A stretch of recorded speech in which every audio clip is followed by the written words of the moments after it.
নমস্কার। আজকে চলে এসেছি সুবোধ সরকারের লেখা একটি আধুনিক কবিতা ইন্টেন্সিভ কেয়ার ইউনিট নিয়ে। মাকে ইন্টেন্সিভ কেয়ার ইউনিটে রেখে বেরিয়ে এলাম।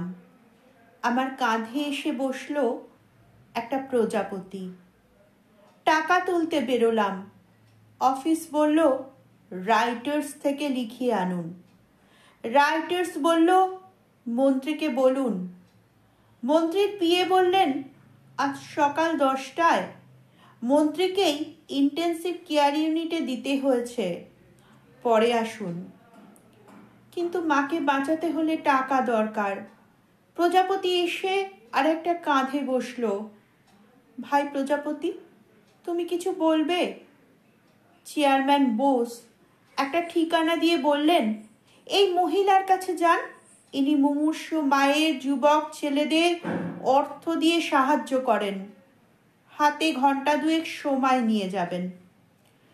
চেয়ারম্যান বোস বললেন বয়স হয়েছে আপনার মায়ের, কিছু মনে করবেন না। ডাক্তারকে বলে ইন্টেন্সিভ কেয়ার ইউনিটের সুইচটা বন্ধ করে দিন।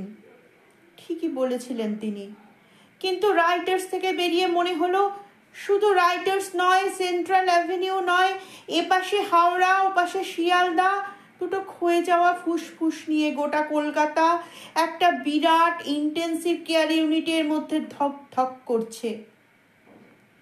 ঘাড়ে বসে থাকা প্রজাপতিকে বললাম ভাই কিছু বলবে? সে বলল আমি আগে বিয়ে না হওয়া ছেলে মেয়েদের আশেপাশে ঘুরঘুর করতাম, এখন মুমূর্ষুর কাঁধে বসে থাকি। নগর উন্নয়ন মন্ত্রী খপ করে প্রজাপতিটাকে ধরে বললেন নিউ ইয়র্ক নয়, মস্কো নয়, টোকিও, হংকং নয়, একমাত্র কলকাতাতেই এখনো প্রজাপতি পাওয়া যায়, একমাত্র কলকাতাতেই।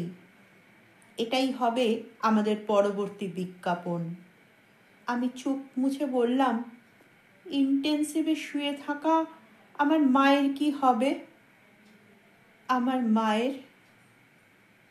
নমস্কার।